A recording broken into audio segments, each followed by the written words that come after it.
Ohio's filled with stories all over the state of God's activity and His faithfulness through churches, church planters, revitalizers, missionaries, and pastors. For over 70 years, Southern Baptists have been faithfully serving this state and reaping a plentiful harvest that the Lord has graciously provided. We want to highlight just a small snippet of what that looks like by going to all 6 regions and hearing from them in their context. We want to celebrate the Lord's work through these laborers and celebrate 100 years of cooperative program giving and the 100 years of the first implementation of the Baptist faith and message. Our hope is you would be encouraged by the Lord's work, and we hope to see 100 more years of God's faithfulness to Ohio and to the ends of the earth.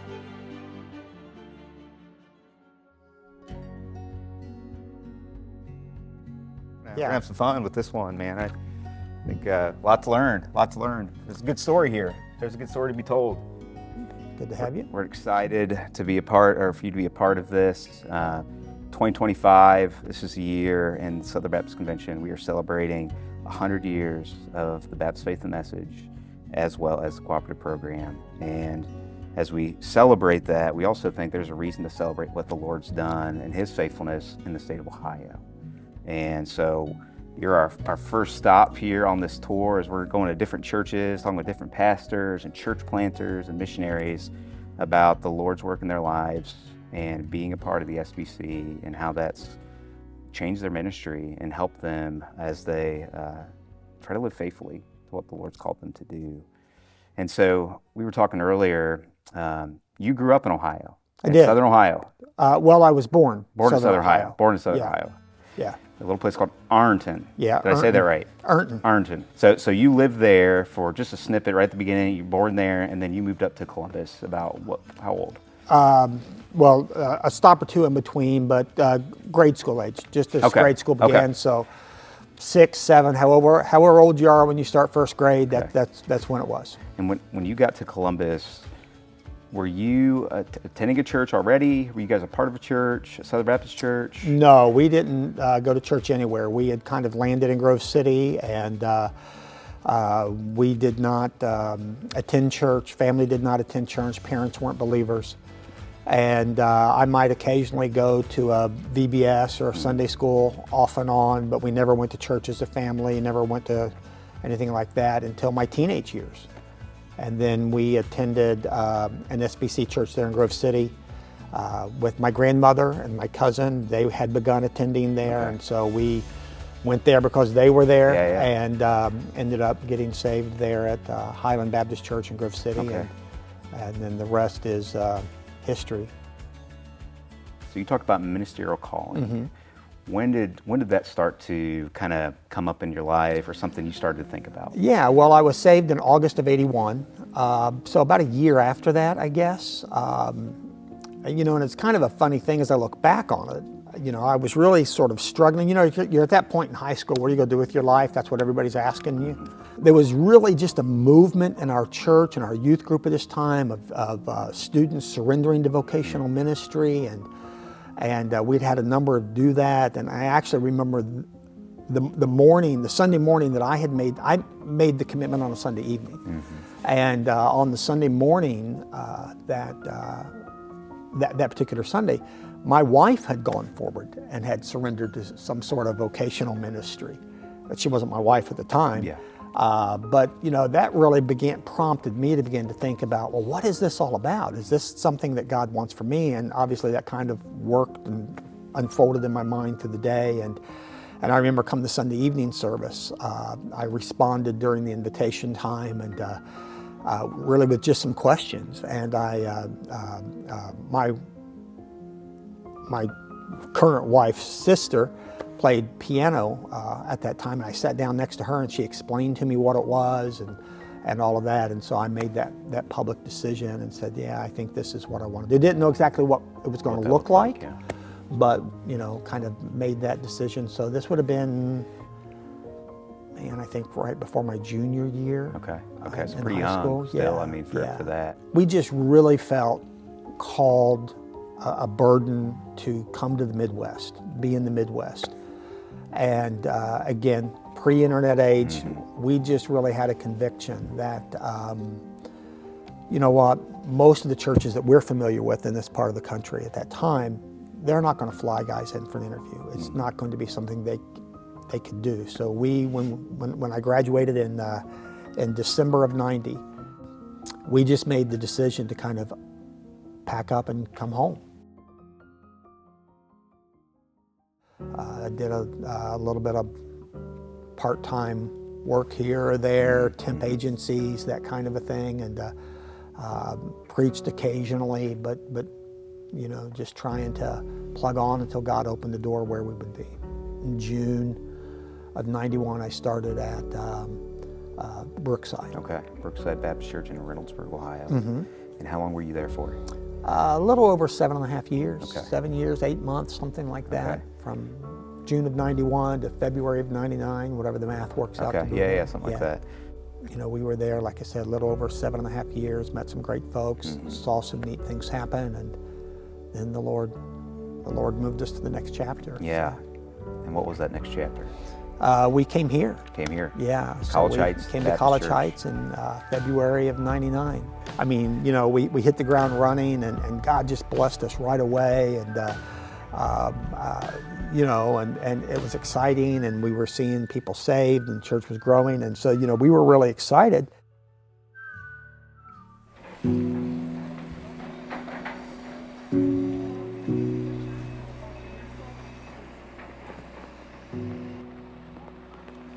So I'm going to bring up a memory. It's probably not your fondest memory. being Okay. Here. June 27th, 2015. Okay.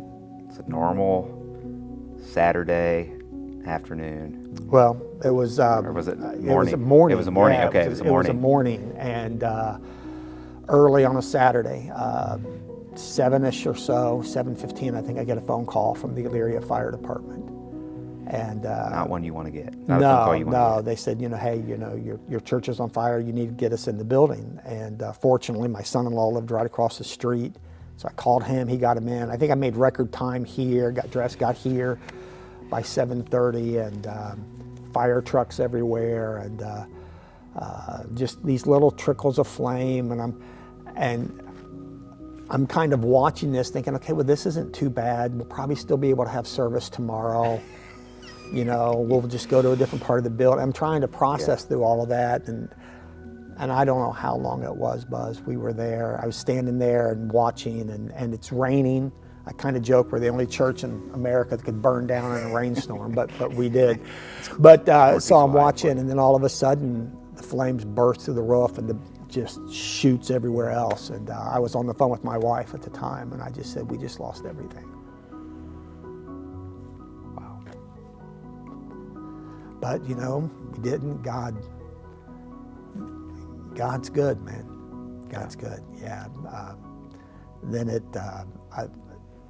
you know, we're so thankful nobody was hurt. You know, the firemen had come running out of the building, and because the structure on the inside, the ceiling was coming down, and so they kind of came out, and people began to arrive, obviously, as word gets out, hey, the church is on fire, or whatever the case may be. And like I said, it's raining, and then, you know, the media starts showing up, and they're you know, wanting your thoughts and your opinions. What do you think? And all of that kind of a thing. And so it was a surreal sort of experience. You know, it's just a testimony to the goodness of God, you know, that He is faithful in the midst of difficult circumstances. And, you know, God provided for us. And, you know, we met in another church facility for just a couple of weeks until we could kind of get a plan. And then we ended up meeting at the community college across the street until we were back into our new building here on site. And so, you know, we didn't have to. It was still the same neighborhood. It was still the same general area, and God He just blessed us, you know, and so we're just incredibly thankful for the way that He worked. And You guys this church is very faithful in giving the cooperative program. Obviously, you've benefited from the cooperative program. Right. You've got 2 degrees that have, do you have a D-Min? I do, yeah. So I was, I'm a big believer in the cooperative program. and listen, the SBC is not perfect. No. We've got issues, and every now and then, we'll have somebody say, why are we in this? And I point to two things. I point to our seminaries, and I point to the International Mission Board. And the cooperative program is essential to both of those things. I was a beneficiary. I went to Southern Baptist College. I went to two Southern Baptist seminaries. So obviously from a seminary perspective, I was scholarship through the cooperative program. And then, we have been blessed as a church to partner with different I&B missionaries and take teams to Brazil or Costa Rica, or to have missionaries in from other places of the world who have talked to us about their ministries, and they're able to do what they do because of the cooperative program. So it is something that enables us as a small little church in Northern Ohio to be part of so much more than we could ever be a part of. We couldn't fund a missionary. We couldn't support. We couldn't even pay their insurance. But because of the cooperative program, we're able to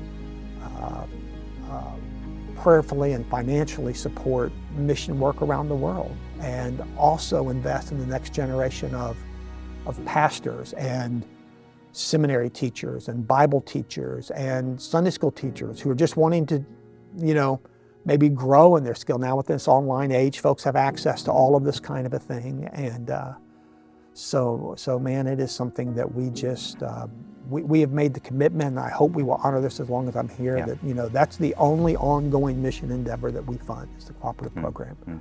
But man, we have prioritized the cooperative program, saying this is what we're going to do, and this is what we're going to commit to. And our church has embraced that, our finance team has embraced that, and I think that, hopefully that will be the case moving forward in the future. And we're thankful for your partnership. We're thankful for your desire to send missionaries, desire to raise up next pastors, church leaders, Bible teachers, missionaries, whatever that looks like.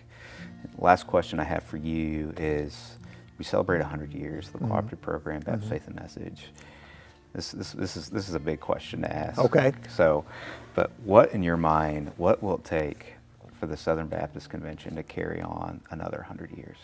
We've got to maintain a commitment to the inerrancy, infallibility, authoritative scriptures, and we've got to be committed to making disciples. And so from a convention standpoint, says this guy in this little church in Northeast Ohio, those are the things we have to do. As far as the cooperative program is concerned, I really think it comes down to pastors and church leaders and churches themselves making the commitment to say this is important. Because again, there are so many hands out, so many voices asking for resources, and a lot of them have names and faces that we may not always see or connect with through the cooperative program. I mean, those opportunities are there, but they're not coming in and giving a report every 6 months in person, or posting on our Facebook page and saying, hey, this is what we did, or this is where we went. But I think that we as church leaders, we as Southern Baptist churches have to say, this is important. This enables us to do what we do.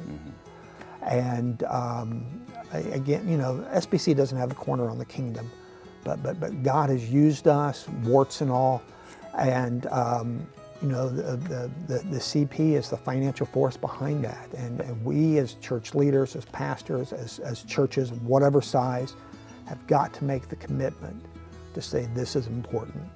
As individuals, we make a commitment to say, we want to be faithful stewards of the money God blesses us with and give to the local church. As local churches, we want to be faithful to the financial blessings God gives to us and give to the cooperative program, so that we can see things beyond us grow and have an impact, and the kingdom spread that way. So I'm hopeful that, again, as long as I'm able to, and that we will be strong supporters of it. And I hope the churches of our convention will be strong supporters of the cooperative program and continue to do so. We hope so too. And yeah, I think your story, and just kind of hearing about what the Lord's done in your life, and just the footprint that Ohio has because of your faithfulness here, People need to hear that. And so we're thankful for just your desire to say, hey, we're going to commit to this. We're going to commit to helping churches in Ohio, in the mission Ohio, and we're going to commit to the mission of reaching unreached people groups all throughout the world. Yeah. So we appreciate that, man. Appreciate that. So thanks for your time this morning. Thanks. Yep. Thanks for giving me a chance to talk with you. Yep, absolutely.